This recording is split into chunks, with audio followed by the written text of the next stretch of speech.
we will stop the steal. Today, I will lay out just some of the evidence proving that we won this election, and we won it by a landslide. This was not a close election. And after this, we're going to walk down, and I'll be there with you. We're going to walk down. We're going to walk down to the Capitol. Let's take the Capitol. Take the Capitol. We are going to the Capitol, where our problems are. It's that direction.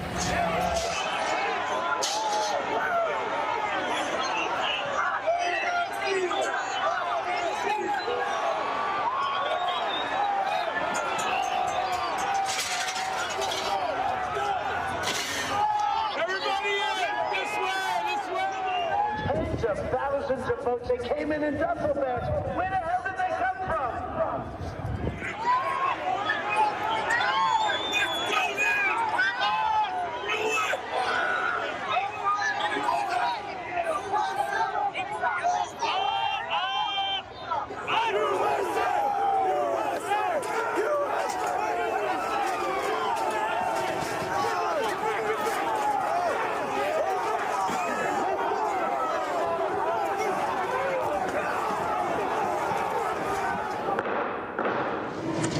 Madam Speaker, the Vice President, and the United States Senate.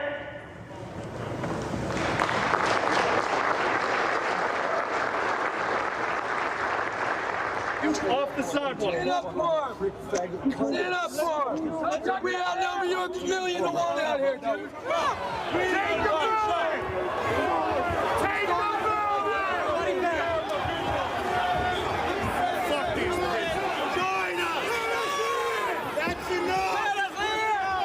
There's much more coming! The Constitution says you have to protect our country, and you have to protect our Constitution, and you can't vote on fraud.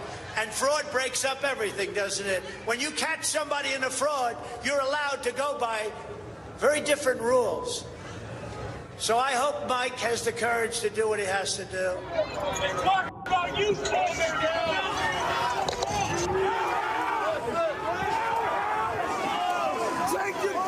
We fight. We fight like hell. And if you don't fight like hell, you're not going to have a country anymore. So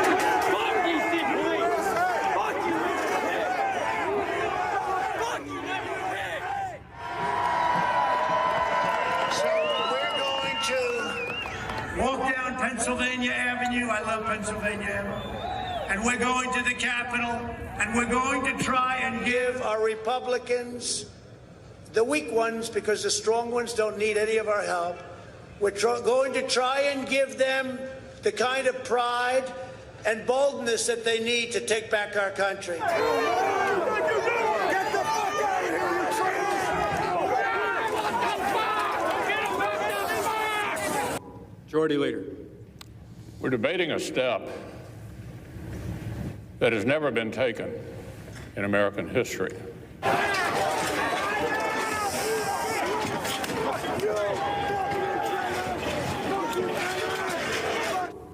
President Trump claims the election was stolen. The assertions range from specific local allegations to constitutional arguments to sweeping conspiracy theories.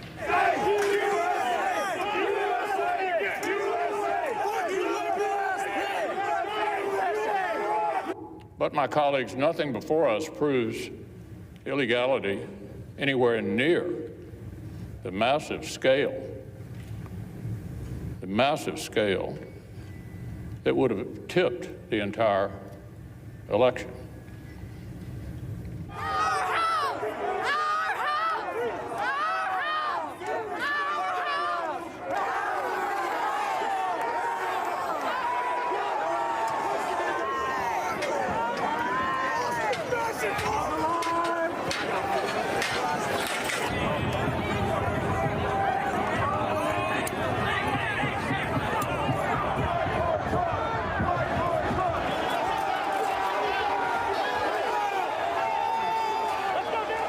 Fuck you, police!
My challenge today is not about the good people of Arizona. And it will stand in recess until the call of the chair. We'll pause. Protesters are in the building. Thank you.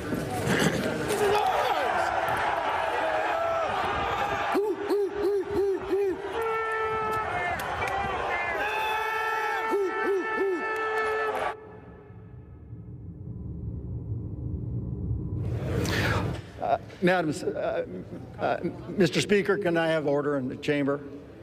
The House will be in order.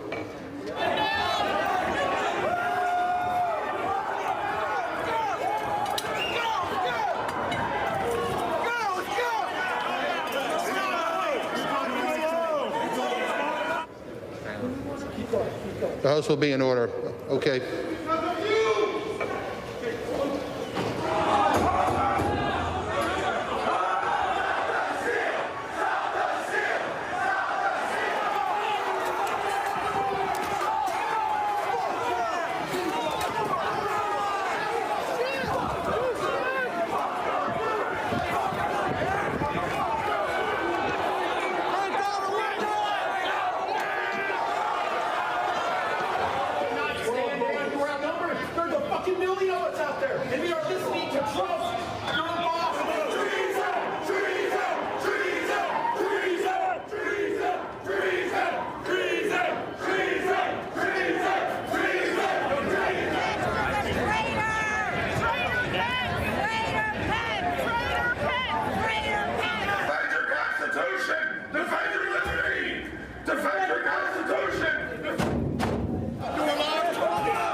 There's got to be something in here we can fucking use against these scumbags. That's what we fucking need to have 30,000 guns up here. That's true. That's what we need.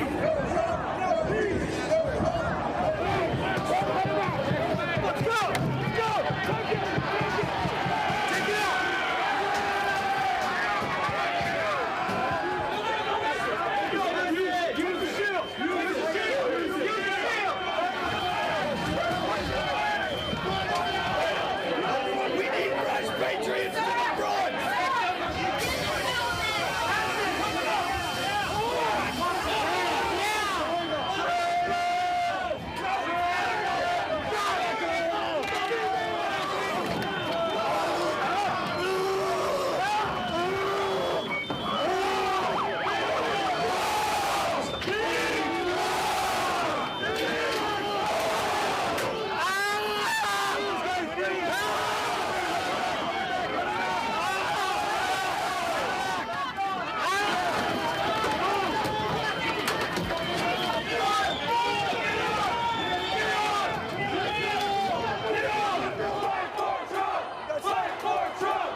There's never been a time like this where such a thing happened, where they could take it away from all of us, from me, from you, from our country. This was a fraudulent election, but we can't play into the hands of these people. We have to have peace. So go home. We love you. You're very special. You've seen what happens. You see the way others are treated that are so bad and so evil. I know how you feel, but go home and go home in peace.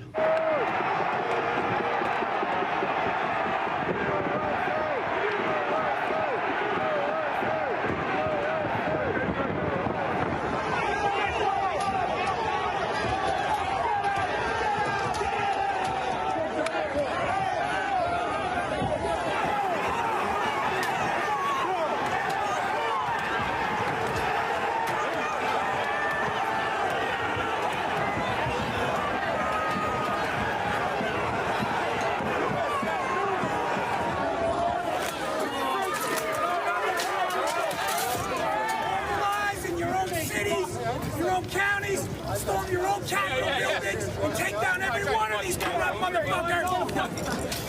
Hang up! Shot him.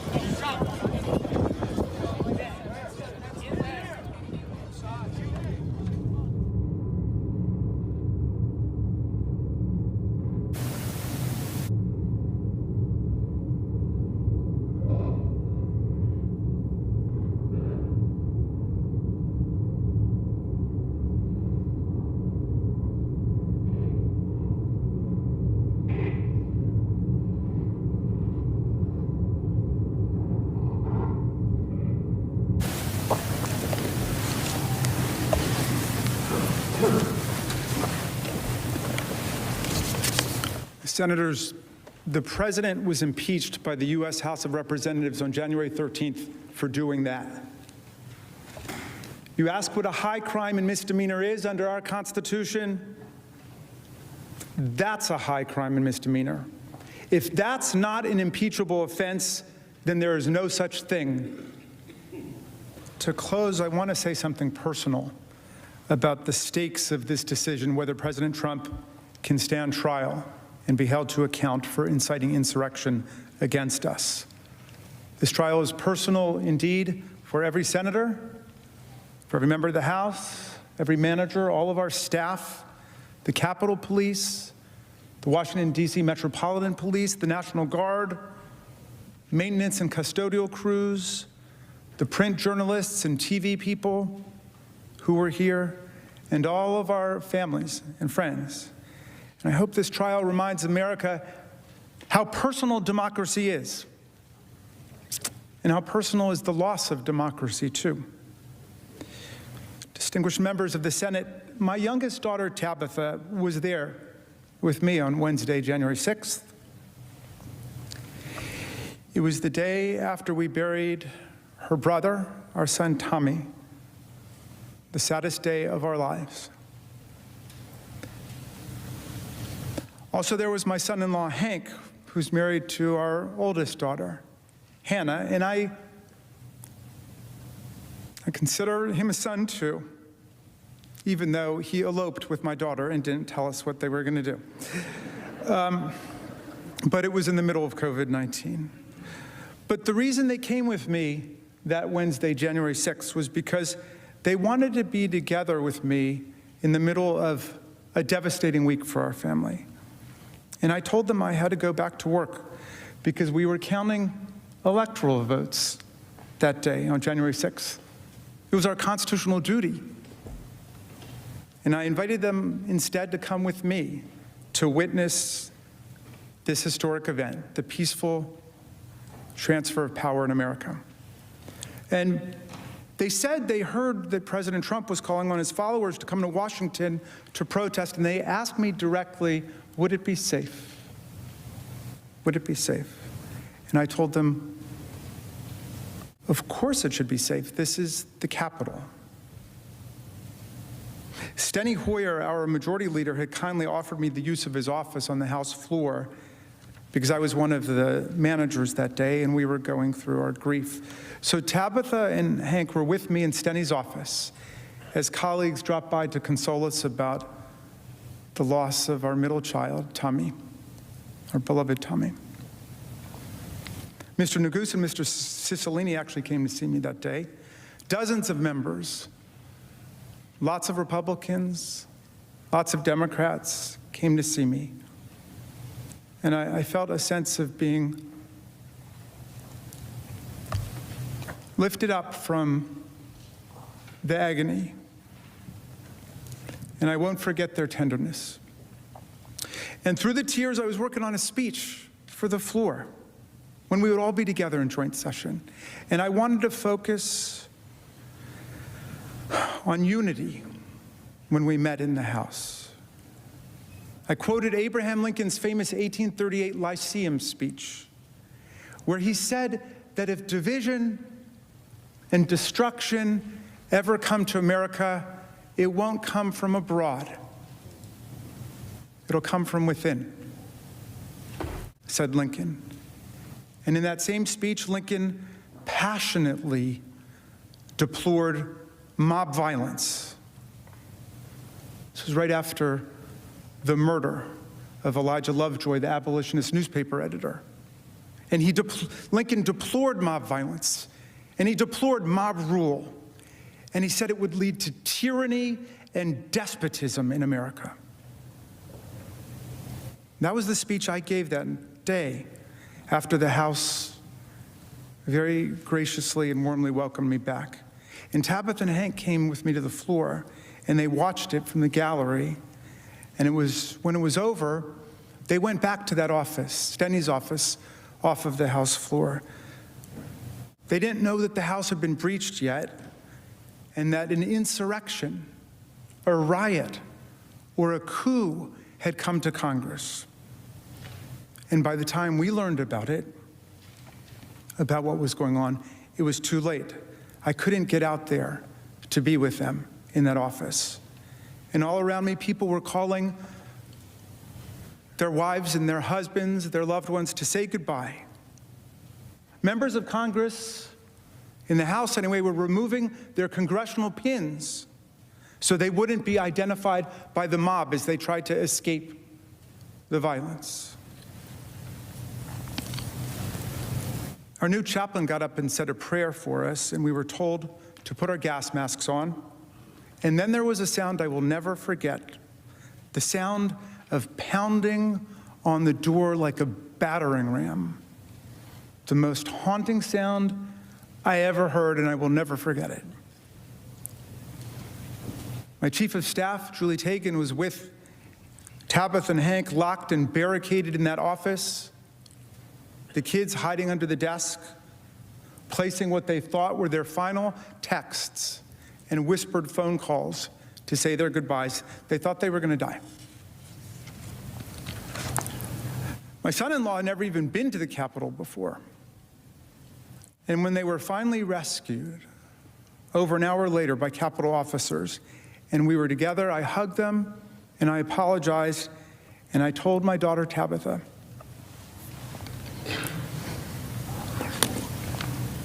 who's 24 and a brilliant algebra teacher in Teach for America. Now, I told her how sorry I was, and I promised her that it would not be like this again the next time she came back to the Capitol with me. And you know what she said? She said, "Dad, I don't want to come back to the Capitol again."